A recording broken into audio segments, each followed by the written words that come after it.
Boa noite, caros alunos e ouvintes. No ar, mais um programa A República com L'Oréal Rocha. O tema do nosso programa de hoje será um artigo meu no Medium, sobre o qual eu já fiz aulas e programas de rádio também, mas eu retorno a ele.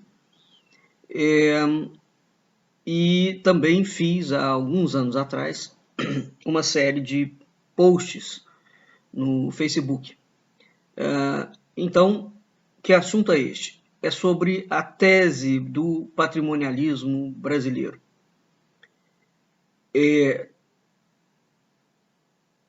O Brasil tem, dentro das linhas historiográficas, alguns conceitos, digamos, a historiografia depois do século XIX, né?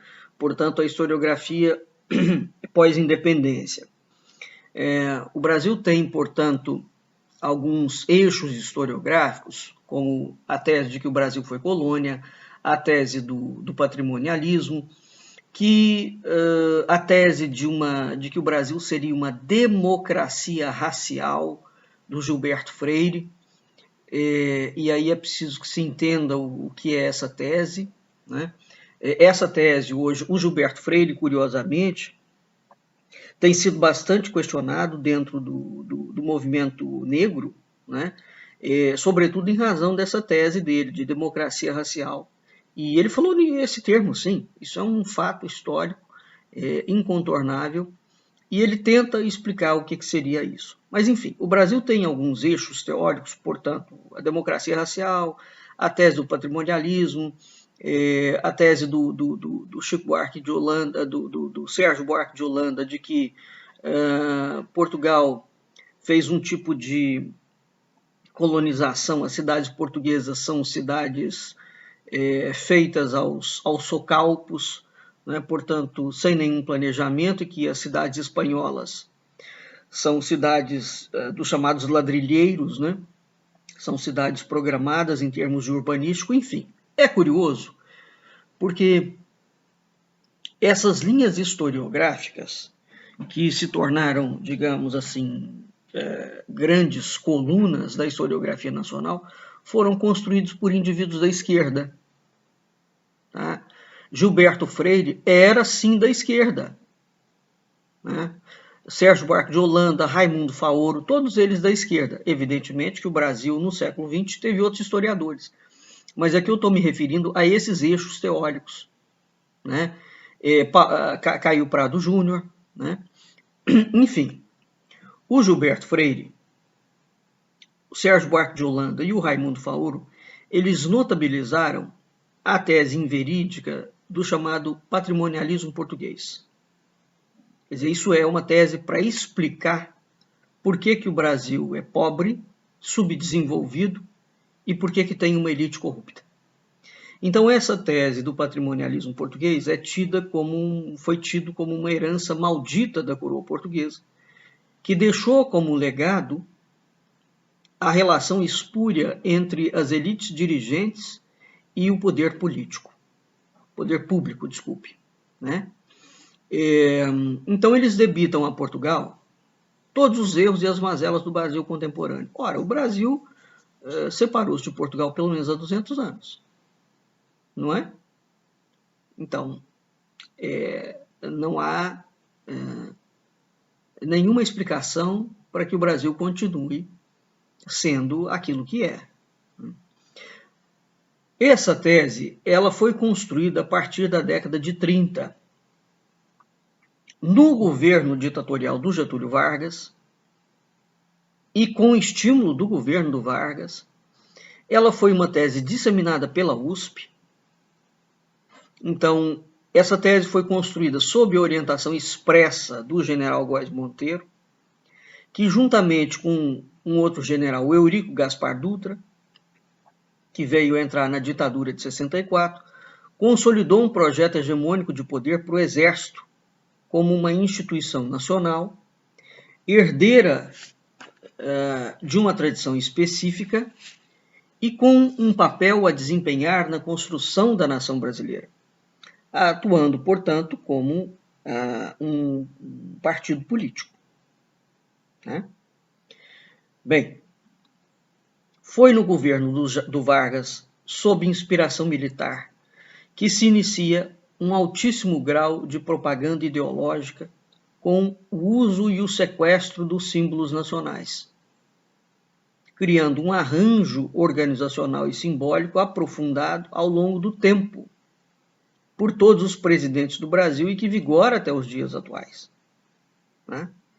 A tese do patrimonialismo português é uma fraude histórica. Há um historiador brasileiro, que é o Gessé de Souza. O Gessé vem, entre outros trabalhos, desmontando essa tese do patrimonialismo. Né? A obra do Gessé, A Elite do Atraso, por exemplo, é uma obra que trata disso. Então, o Sérgio Buarque é o autor de uma outra tese, conforme eu falei, do homem cordial. Né? E o Raimundo Faoro é o homem que bateu em cima mesmo do patrimonialismo e os donos do poder. Né? Então, essa visão do Estado corrupto e patrimonial, a qual o Fernando Henrique Cardoso se alinhou, né, com a figura do jeitinho brasileiro, ajudou a sedimentar a síndrome de vira-lata do Brasil e a espalhar a ideia de que a corrupção política é o grande problema nacional. Né? E esse problema da corrupção política foi herdado especialmente da nossa formação ibérica. Então, disso surge, por exemplo, a força da Lava Jato, né? Numa sociedade ansiosa por remover os males do Estado, por remover esses males ancestrais, instalados no Estado brasileiro. Ficou claro? Essa ideia é completamente falsa. Toda ela é falsa, toda a base dela é falsa, mas é toda. Você fala assim, mas qual é o que nessa teoria tem de verdadeiro? Nada. Absolutamente nada. O homem cordial não é verdadeiro. A tese do Raimundo Faoro, do livro dele, do patrimonialismo, é falsa. E a ideia de que a corrupção política é o maior problema nacional. Não, a corrupção política é um problema. Não é só a corrupção política, a corrupção. Né, de uma forma geral. Mas ela não é o maior problema do Estado. O Estado, se ele tiver instituições que funcionem, a corrupção vai haver sempre. É impossível, porque é da natureza humana, digamos assim. Não é? O mentir, o fraudar, isso é da natureza, não é da instituição. A instituição não tem sentimento, não tem pensamento. Ela é um ente concreto, mas ela é um ente não vivo. O ser humano é um ente vivo. Então, o grande problema do Brasil não é a corrupção, não. O grande problema do Brasil é a forma como as estruturas do Estado foram concebidas. Né? E a elite brasileira como um todo, militar e civil, não altera a forma do Estado. Tá? Então, toda essa tese é absolutamente falsa. Esse é o primeiro ponto que a gente tem que entender. Bem, vamos a uma segunda questão. Então, voltando, o Gessé de Souza tem destrinchado, ao longo de várias de suas obras, como, por exemplo, A Elite do Atraso e A Tolice da Inteligência Brasileira. Né? Ele tem destrinchado essa ideia. Dentre os efeitos diretos dessa fraude, está listo 5 aqui. A criminalização de todo o modo de fazer política dos civis. Ao mesmo tempo que vai alçando e reforçando o poder político do Exército na condição da política nacional. Estão vendo o problema? Então, você tem uma tese construída por 4 indivíduos que são de esquerda e depois o Gilberto Freire, tardiamente, vai se tornar um expoente, digamos, da direita. Né? E o próprio Gilberto Freire vai ser adepto do militarismo na política, né, vai aprovar todas as atitudes militares e vai inclusive sugerir a perseguição de intelectuais que falem contra os militares. Então, o Gilberto Freire é uma figura muito interessante porque ele é citado como um cara que fez um grande contributo nacional ao pensamento, né, que liga Brasil a Portugal, que reconecta Brasil a Portugal. É um fato. Mas é preciso tomar cuidado com o tipo de conexão que o Freire faz. Tá? Mas, evidentemente, o Gilberto Freire é um dos historiadores que foi muito criticado na altura, porque ele fez um tipo de trabalho de pesquisa, um trabalho de pesquisa histórica, que na altura ninguém fazia. Então, a obra dele tornou-se uma obra referencial por várias razões. Eu ainda vou fazer um programa sobre o Gilberto Freire, eu acho que merece, sim. Né? Deslindar algumas questões. Então, voltando. Quando essas teses, quer dizer, do patrimonialismo, do problema da corrupção civil,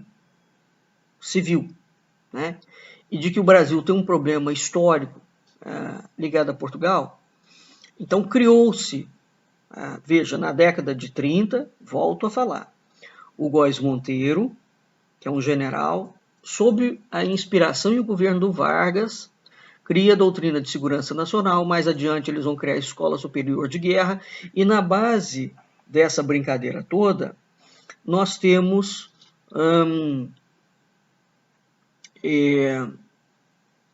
a ideia, não é, de que todos os civis são corruptos, todos, sem exceção, e de que todos os militares são limpos. De que, portanto, a vida política civil, a vida política brasileira, não pode ser um lugar onde civis atuem. Tem que ser um lugar onde os militares atuem. Então, criou-se um tipo de eugenia política. O Brasil vive um processo de eugenia política, né, que é aquilo que está na base da militarização da política. Tá claro? Bem, então voltando aqui, a tese do patrimonialismo é uma fraude. Dentre os efeitos dessa fraude, voltando, vou listar 5 aqui. A criminalização de todo modo de fazer política dos civis, ao mesmo tempo que vai alçando e reforçando o poder político do Exército na condução da política nacional. A absolvição da maçonaria na disputa e na influência política, também foi obra da esquerda. A absolvição do papel das oligarquias criminosas, da elite civil aqui, né? Que são diferentes, essas oligarquias, das existentes durante o período da coroa portuguesa. Portanto, da nobreza que administrava o Brasil até 1822. Sempre houve corrupção? Houve, mas 1822 é um marco que vira a história do Brasil do avesso. Né? Então, a absolvição do papel dessas oligarquias criminosas, que são civis e militares, na consolidação e na implantação de um projeto de poder socializante. Um quarto item é a absolvição do papel da mídia nacional, na consolidação e implantação de um projeto de poder socializante. Mídia essa que, em quase sua totalidade, estava nas mãos da maçonaria no século XIX e no século XX. Mídia essa que, no Brasil, ela tem praticamente 3 veículos de comunicação. E ela é uma mídia cuja coluna vertebral é golpista. Ela dá golpe contra a nação para favorecer os grupos aos quais ela pertence. O Brasil não tem mídia, a rigor. Né? Não tem mesmo. Nós não temos. A linha editorial dos jornais segue toda a mesma pauta. Todos eles mentem igual, em cadeia. Aí você fala, isso não sai da linha editorial de cada grande jornal brasileiro. Quem é que está definindo isso?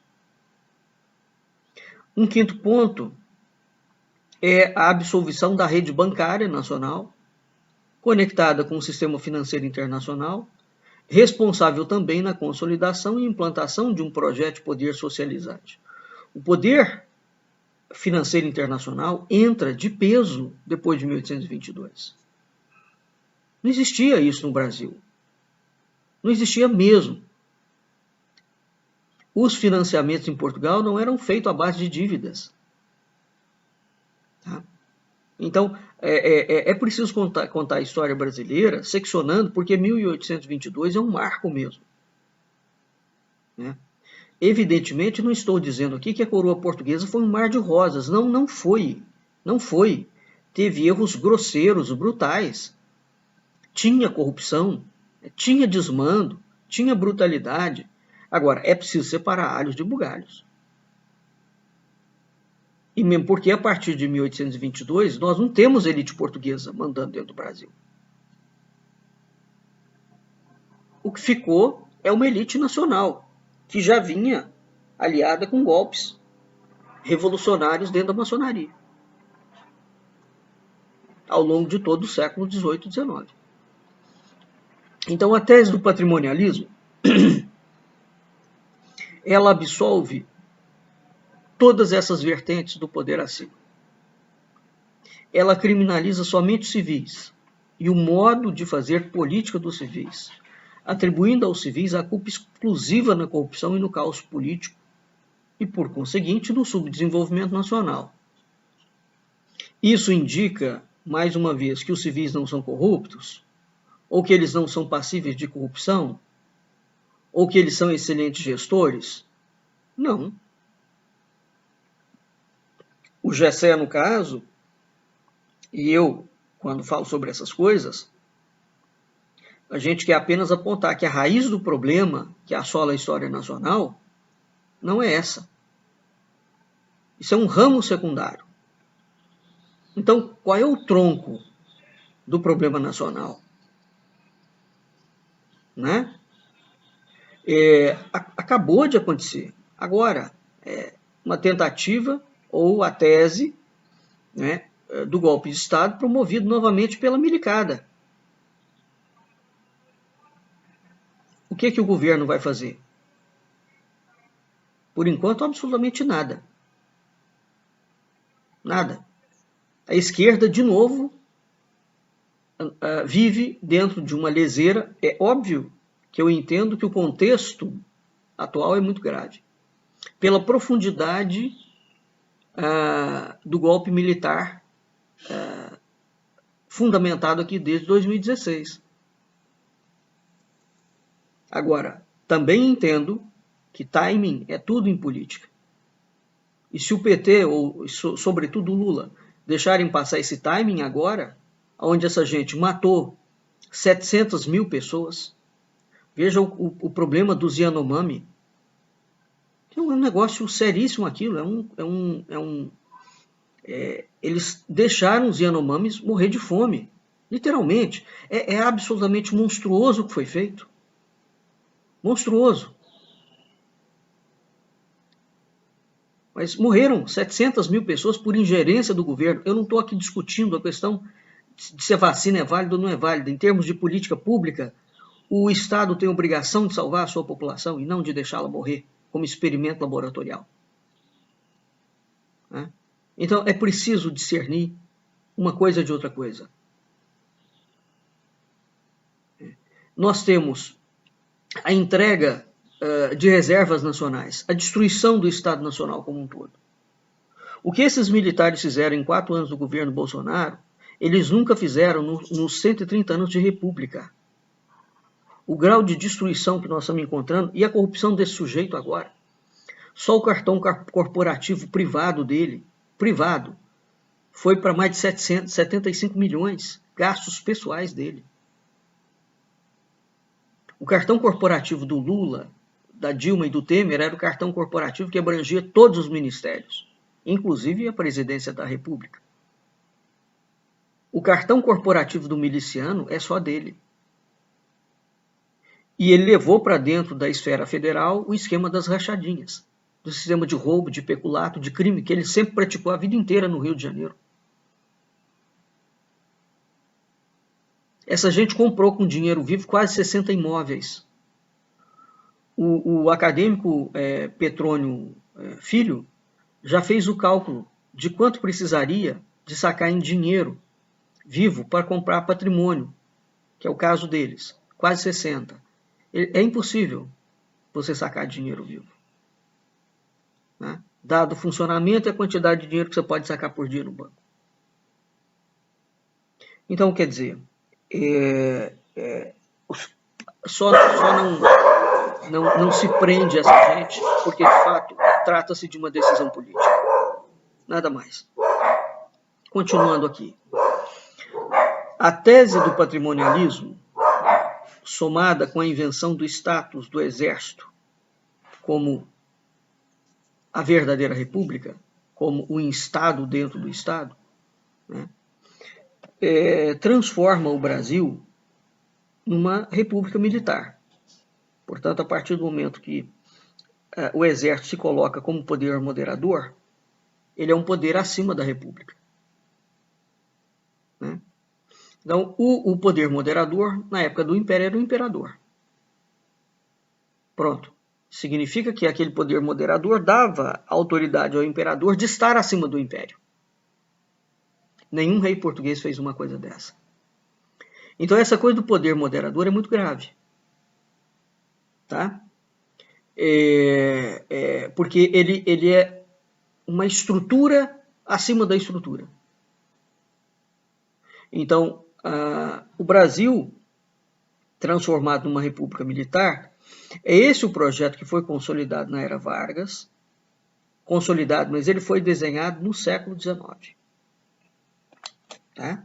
Ele foi desenhado no século XIX e foi desenhado dentro da estrutura militar.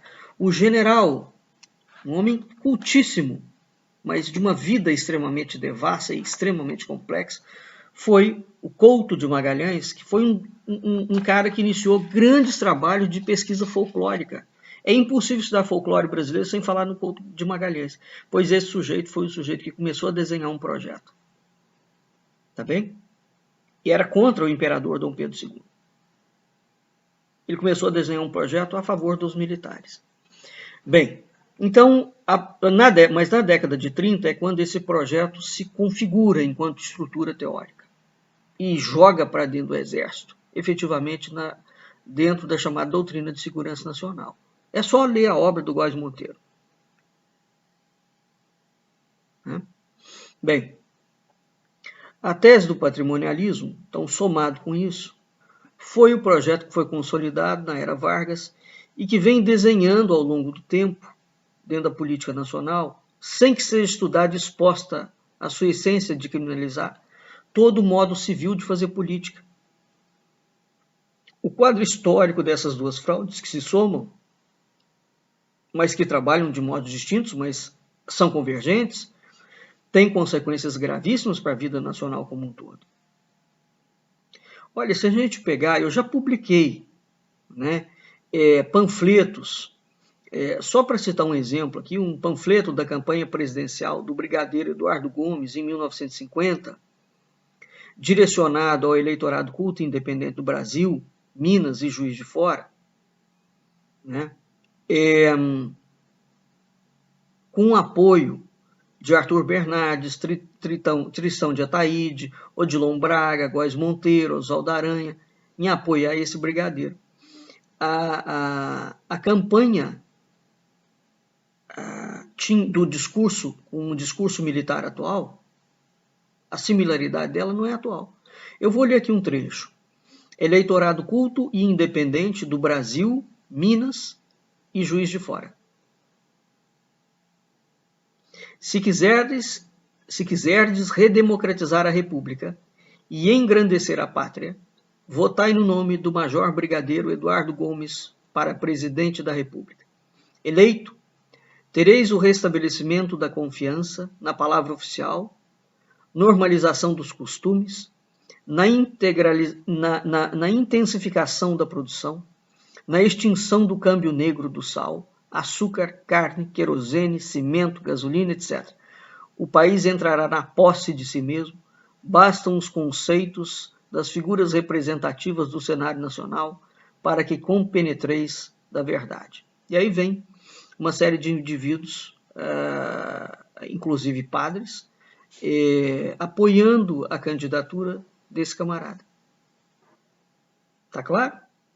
O discurso é exatamente igual. Ou seja, o Brasil está perdido, tem uma corrupção enorme e os militares é que são a salvação da lavoura.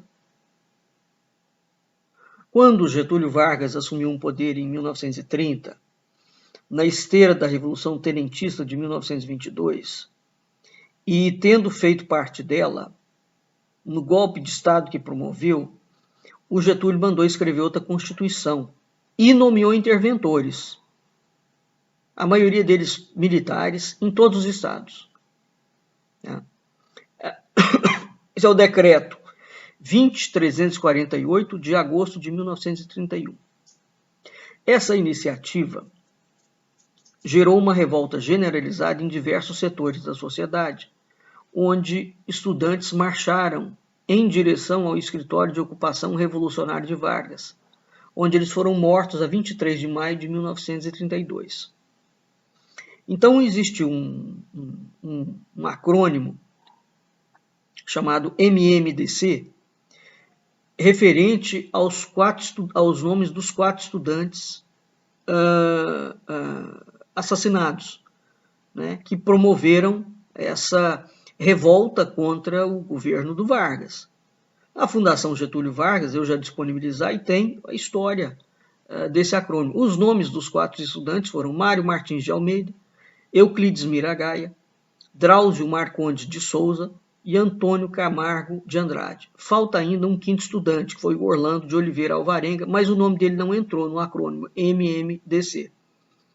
No dia seguinte ao assassinato pelas forças revolucionárias de Vargas, fundou-se a sociedade secreta MMDC, que foi decisiva para eclodir a Revolução em 9 de julho de 1932. Então, um golpe militar tenentista, liderado por Vargas, põe fim à República Velha, criada pelo golpe militar maçônico de 1889, cujos presidentes foram, em sua maioria, militares e maçons.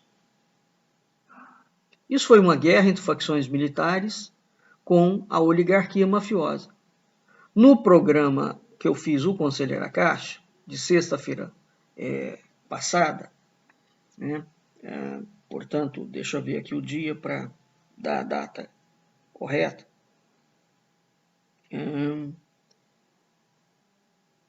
Portanto, do dia 20. No programa de sexta-feira, o Conselheiro Caixa de sexta-feira, eu falei sobre golpes e revoluções que o Brasil teve desde o século XVIII. Para a gente ter uma ideia da instabilidade da República Brasileira. Então, qualquer coisa é pretexto para golpe, que foi o que o Lula evitou agora.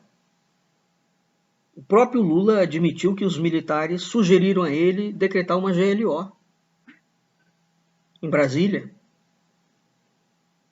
E aí, sob comando militar, evidentemente, todo o estupim que eles tinham programado, eles iam continuar explodindo cidades. Já foram explodidas até agora, só no norte do Brasil, já tem 9 atentados a torres de energia. Né? Estão atacando o sistema hidroelétrico brasileiro. Então você tinha um rastilho de pólvora. O Lula foi muito inteligente, o Lula e o Dino. E o PT também. Eles perceberam claramente o que ia acontecer.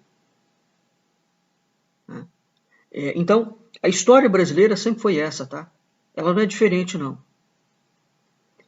Vamos lembrar que o Braga Neto, aquele golpista horroroso, o interventor do Rio de Janeiro, com Lula eleito, ele foi no acampamento lá em Brasília, onde estava pinhado de familiares de militares, e falou para eles esperarem mais um pouco, porque viria. Tem um outro sujeito em Brasília, um general, que toda semana ele fala que vai haver golpe. Né, que está havendo uma mobilização social muito grande, que o golpe vai disparar. E essa gente não vai parar. Eles precisam ser enquadrados. Definitivamente. para virar a página real da história brasileira. Então, essa sociedade secreta, MMDC, chama a atenção a frase em latim do centro da cruz. Ela tinha uma cruz que imitava, de certa forma, uma cruz da Ordem de Cristo, escrito: por este sinal vencerás. Essa é a frase da visão de Cristo para o imperador Constantino e que consta no milagre de Ourique, onde Cristo aparece ao primeiro rei de Portugal. Essa frase foi muito invocada nos movimentos cívicos militares do Brasil. Atualmente, o bolsonarismo lavista reeditou um desdobramento dela. Deus vult, Deus o quer, dando a entender que a direita está em guerra contra os infiéis a serviço de Deus. Tá? Então, a situação é séria. Né?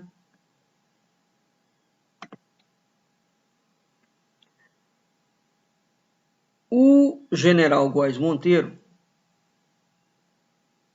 foi alçado, ele era tenente na Revolução de 22. Tenente. Ele foi alçado rapidamente a general, anos depois. Foi o homem por trás do governo do Vargas, que foi também um revolucionário tenentista. Né? Então, esse cara pula de tenente para general num piscar de olhos, quando o Vargas dá o golpe. O Vargas dá o golpe e aparelha o Estado brasileiro inteiro com milicada. Então, a chamada doutrina Góes Monteiro possui como eixo básico repensar e idealizar o papel das Forças Armadas, sobretudo do Exército, como força política e não somente como força militar.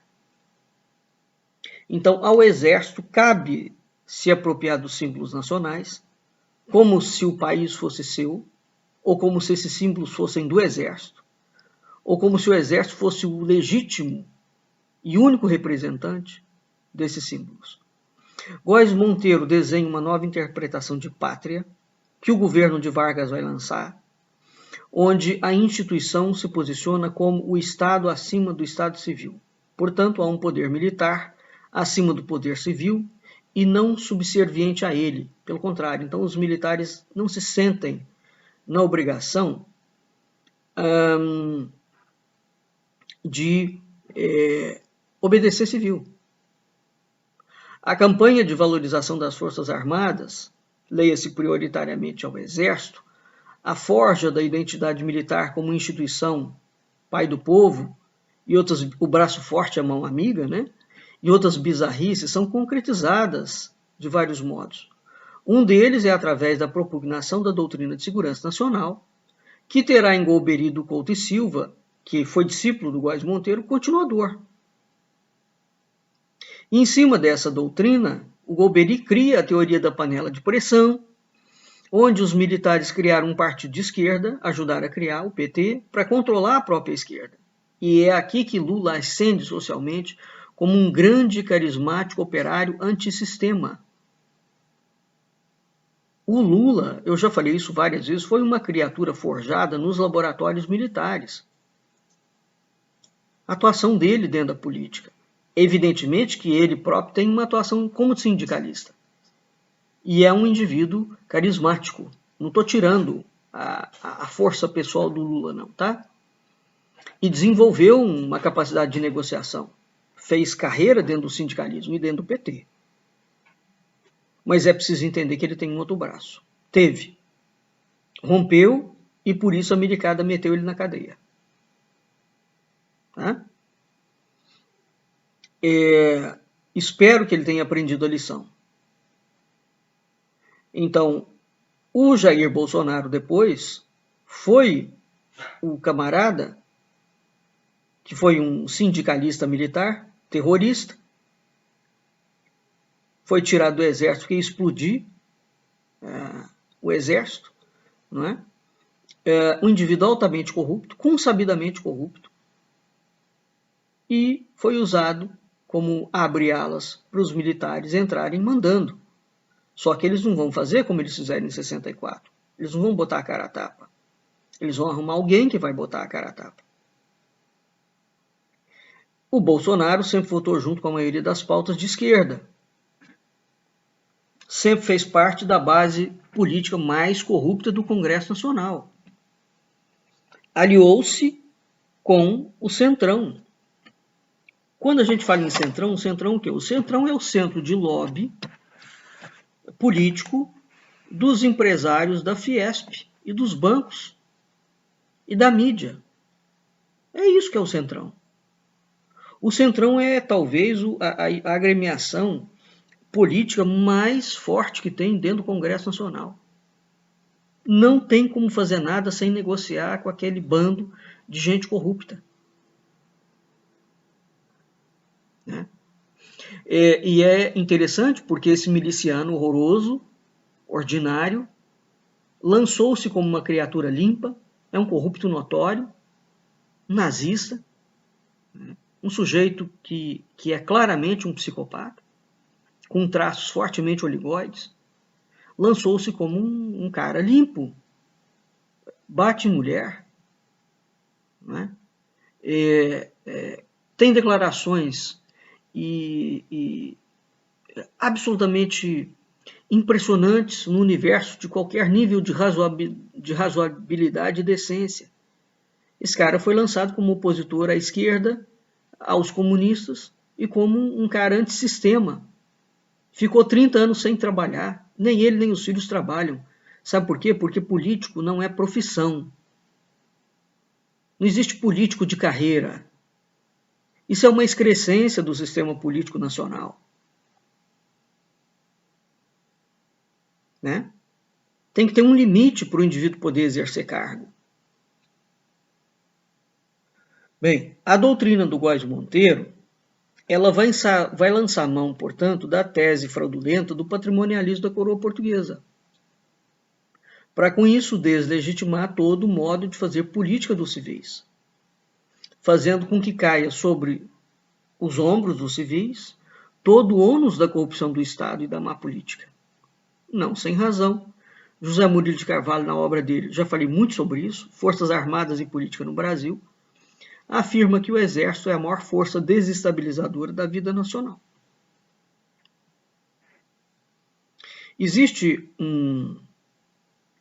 uma enciclopédia, uma obra chamada Enciclopédia de Guerras e Revoluções, do volume 2, de 1919 a 1945, Francisco Silva, que é o organizador, onde tem um verbete doutrina Góes Monteiro, que vale a pena ser lido.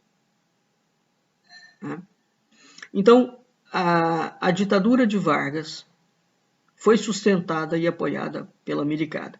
E havia militares que odiavam Vargas, hein?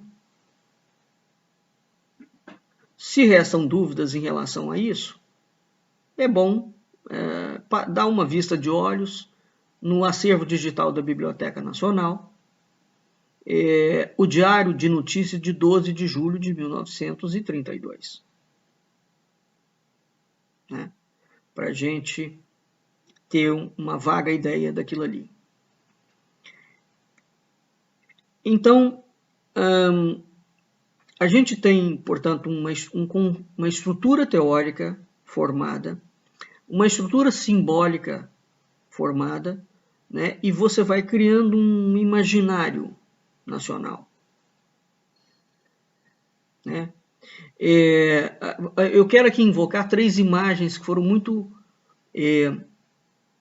frequentes na ditadura do Vargas, que foi apoiada e concebida pelos militares. Então, uma imagem é a que forja um conceito de pátria.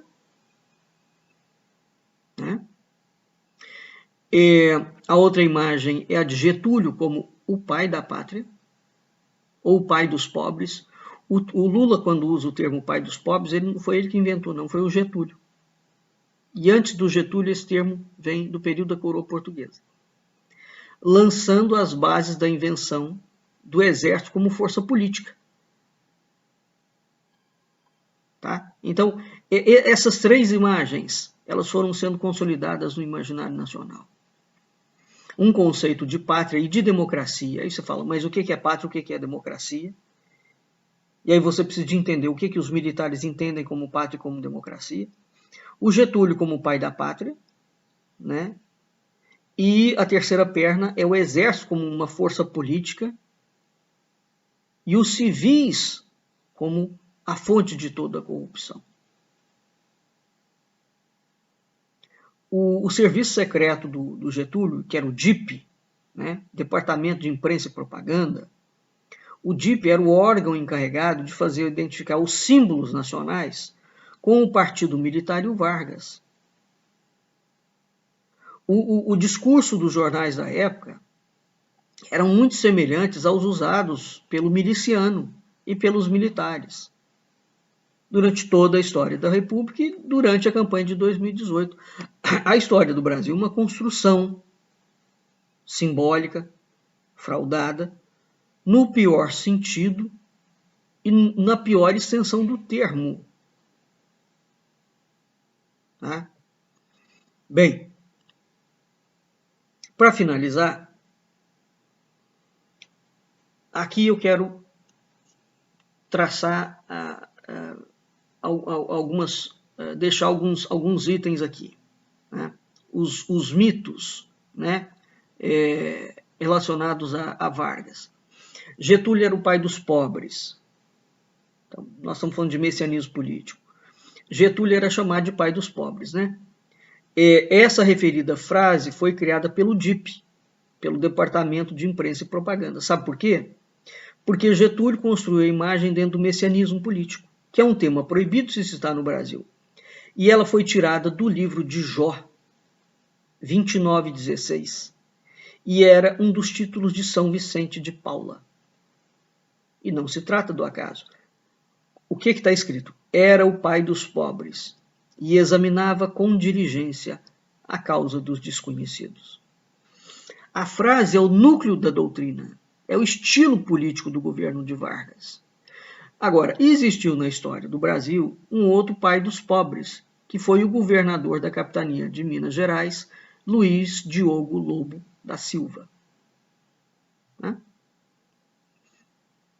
A identificação messiânica de Vargas como sendo o pai dos pobres, como Jó, né, esconde uma intenção? Claro que esconde. Quem foi Jó? O que é o livro de Jó? O livro de Jó é um dos livros sapienciais do Antigo Testamento e da Tanakh. É considerada a obra-prima da literatura do movimento de sabedoria. Também é considerada uma das mais belas histórias de prova e de fé. Jó era um homem temente a Deus, agradava a Deus. Né? Então, eu já falei isso, sei lá por quantas vezes. O que é a imagem de um candidato e como é que ela é construída. A imagem é como o candidato será visto, será percebido, de um modo consciente ou inconsciente, aceito ou rejeitado pela população. Essa imagem é construída em cima de símbolos. Os símbolos podem ter uma carga simbólica verdadeira ou falsa. Eu vou citar aqui 5 exemplos de símbolos políticos construídos, verdadeiros e falsos. Né? A candidatura de um sujeito chamado Pedro Paulo à prefeitura do Rio de Janeiro uns anos atrás, que estava à frente, foi derrubada por conta da divulgação de que ele batia na sua mulher. Isso é um fato verdadeiro. E não batia pouco, não. Portanto, a imagem dele foi atingida. Por trás dela, o símbolo de marido é o que foi trabalhado e, por consequente, família. Né? Bem, esse cara é hoje um dos principais quadros que ocupa o governo do Eduardo Paes. Como administrador, ele é um cara competente.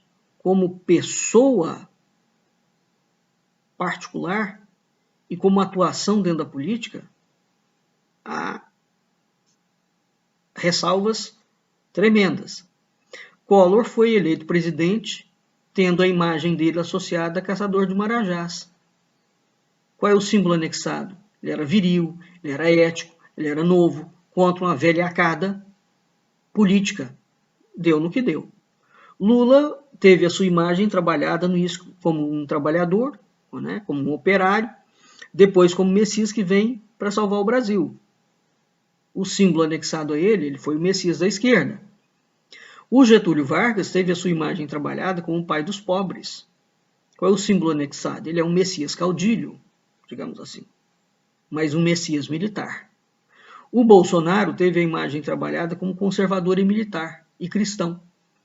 Um símbolo anexado, Messias e ética. Né?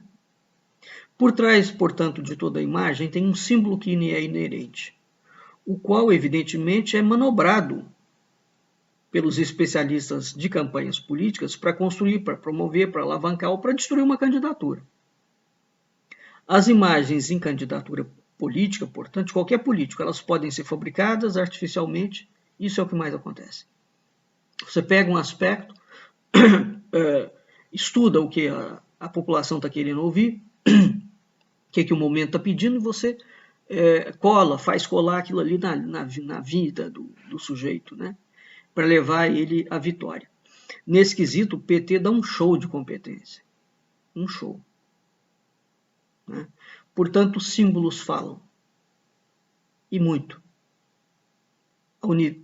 Mário Ferreira dos Santos dizia categoricamente, de uma forma lapidar, tudo são símbolos. Tá? O mundo é símbolo, a natureza é simbólica. A estrutura da mente é simbólica.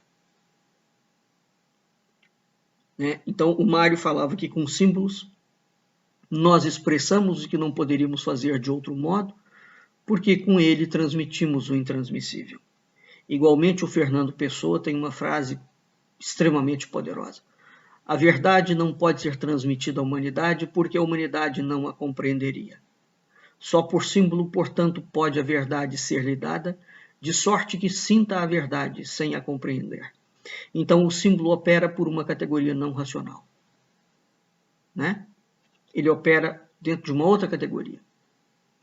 E o símbolo, símbolo como as palavras, então quando você junta palavra e símbolo, porque as palavras se dirigem para além delas mesmas. O símbolo também se dirige para um outro lado. Uma coisa é o que você vê. Aí quando você olha para aquilo, ele te encaminha para outro significado.